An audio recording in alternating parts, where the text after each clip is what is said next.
Hey everybody, Bob Olson here with Afterlife TV. You can find us at afterlifetv.com. This is where we talk about life after death and answer the meaningful questions around that subject. Today is a bite-sized episode, so it's going to be rather brief. Our show is sponsored by Best Psychic Directory.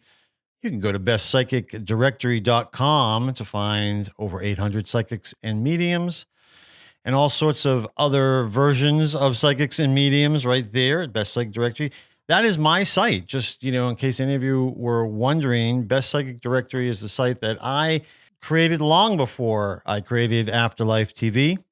And I have maintained that. And I am the one who personally chose each and every one of those psychics and mediums to be there. And I monitor them as well. We have public reviews. And I monitor those public reviews as well as all the emails and other comments that we get along the way about those people to maintain it, to make sure that we have the most credible, most reputable, the most gifted people on that site.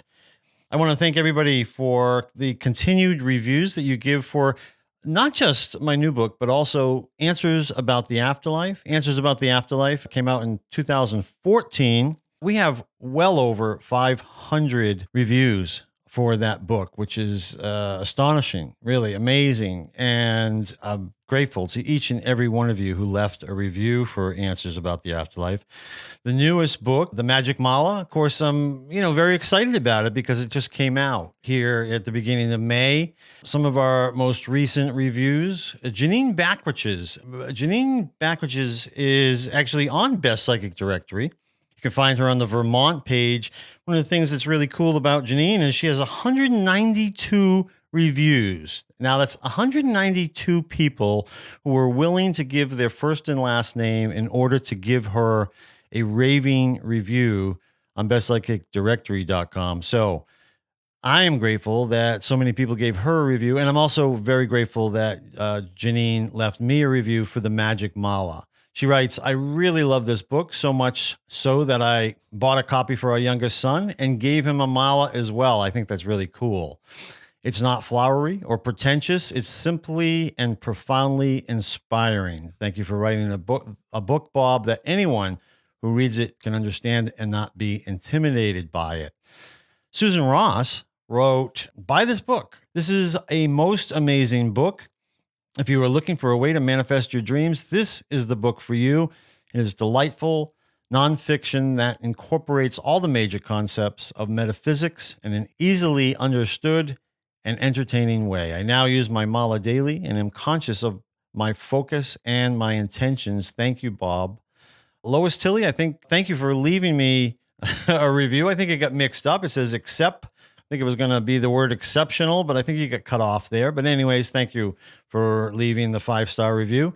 Jada, Jadah, wrote, Magic book. Do your heart, mind, and soul an uplifting favor and read The Magic Mala. Bob Olson has shared a story straight from his soul.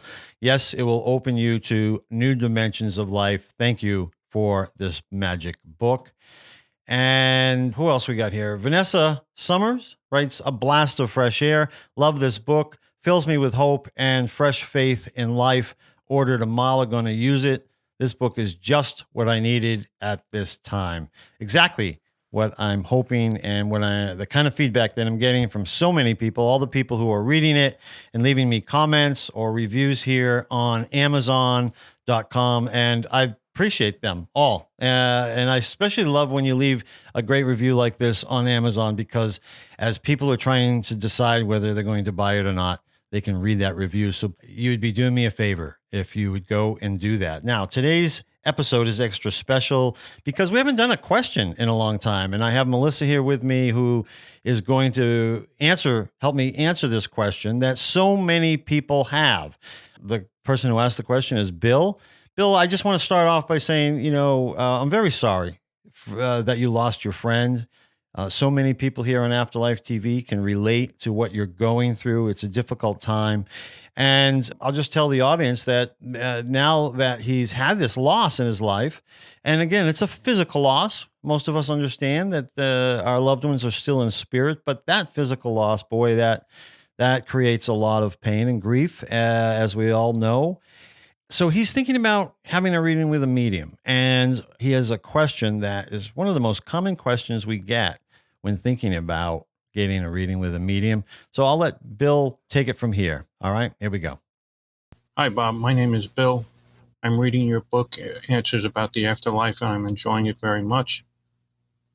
I recently lost a friend. She passed, and I'm thinking of seeing a medium. And my biggest question about mediums has always been, how do you know if they are not reading your mind instead of the spirit or spirits? I've always wondered about that. So any pointers or clues or recommendations you could give would be very much appreciated. Thank you for your time, and I'm enjoying your TV show as well.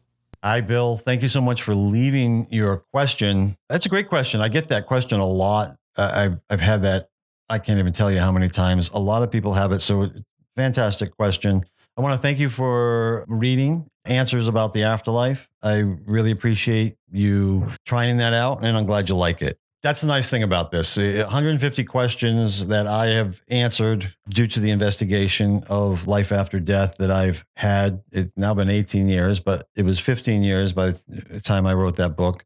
And what I enjoy is when people who have read the book or are reading the book then have questions that they have after that weren't necessarily answered in the book.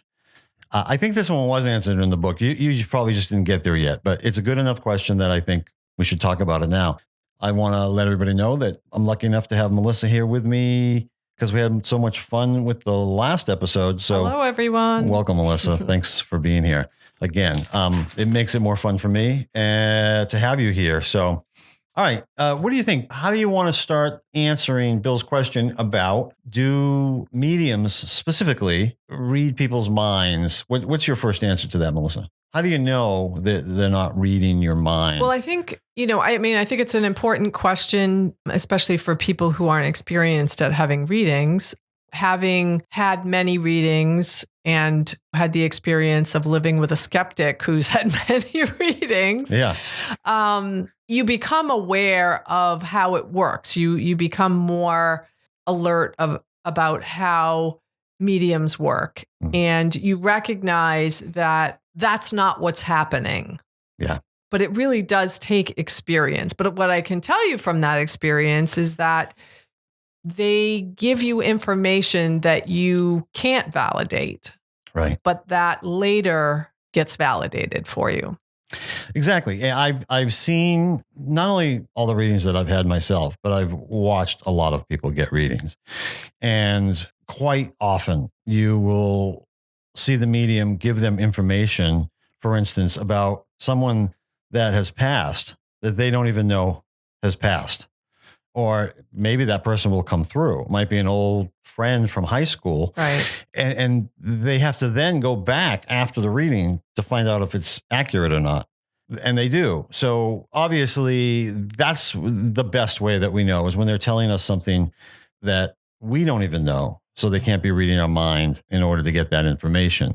Now, it doesn't have to be someone who passed, who comes through, or to learn about somebody who passed. It can just be information about your own life or about your children's lives or something that, again, you don't know. And yeah, it also could be like if let's just say the medium has your grandfather that they're communicating with, and your grandfather says something about some sort of physical object or something in your home that you can't make sense of. And then all of a sudden, you come across it 3 days later. Yeah. That happens a lot. Things like that you would never think would be something that you would experience when you went to a medium. But the spirit knows when you're skeptical. Yeah. So they're going to try to find ways to change that skepticism. That's right. We know someone fairly recently who had a reading with a medium, and the person in spirit was talking about the upcoming birthday.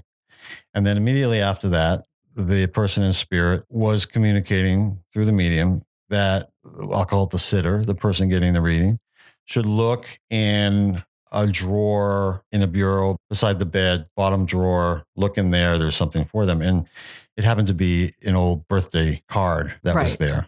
And again, I mean, yes, in that case, you could say maybe that was mind reading, but the person getting the reading said they didn't even know that was in there. Right. Now maybe Right. they did at one time. And so that could be mind reading, but there's a lot of those things that take place in a reading, and you will recognize that.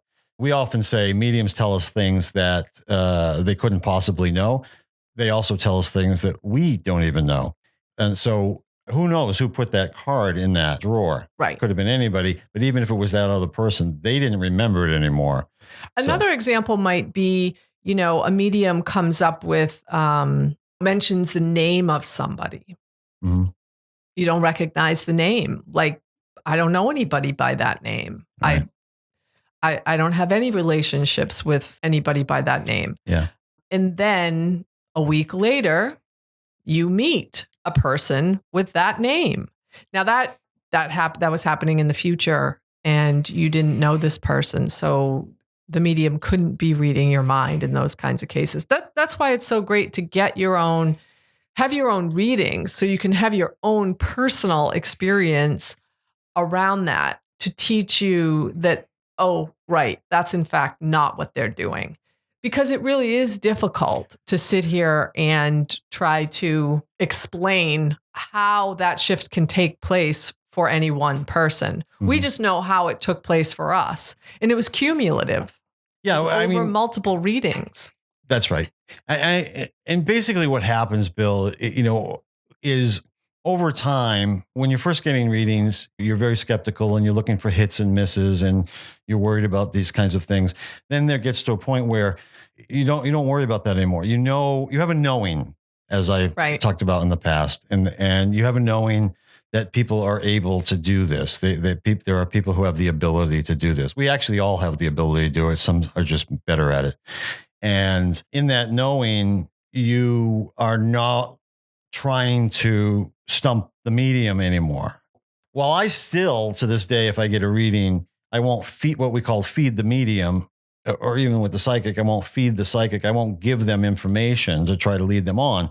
I help with the interpretation, meaning, sometimes I tell this old story about the person kept getting the name Coffee. The medium kept getting the name Coffee and immediately assumed, made the interpretation that it meant that I liked coffee or I drank a lot of coffee or the person in spirit did. And the reality of that was that the person in spirit had a cat named Coffee and was just bringing that up. So sometimes we just need to help with the interpretation of it, recognizing that it's smarter for a psychic or a medium just to give it to you, just give you the facts, ma'am, and don't try to interpret what these mean. But the other thing I just want to say about this is true for psychics and mediums. I mean, we've been talking about mediums absolutely, because this is Afterlife TV, but this is true for psychics as well. They give you a lot of information that you don't know. And so they're not reading your mind. And they'll also give you some stuff that you do know, and you can always question that. Or they'll give you stuff about the future. You're more likely to get that from a psychic, but it happens through mediumship as well. Anyways, I think that answers your questions. I hope it does, and your question. And I thank you for asking it, Bill. I appreciate that. give it a try. Give it Yeah. it a couple tries, because it does take time. Yeah, it takes time. And, every medium, every psychic is different. They have their Right. own personality. Right. I just think it's a different experience every time I have one with a different person. And while there's many similarities, there's also many differences. And one person might just not be right for you. Just like we have friends, we don't all have the same friends. We have different friends. We like Right. different things. We read different books. We watch different movies than other people. You're going to like some psychics and mediums better than others. Anyways, have fun with that. I wish you luck. Thanks, Bill. Thanks, Bill. So that's it for this episode of Afterlife TV. You can find us at afterlifetv.com. And listen, if you do want to get your own reading, go to bestpsychicdirectory.com and check out all the psychics and mediums there. You can read about them. You can read reviews that other people have left about their own readings. So much to choose from.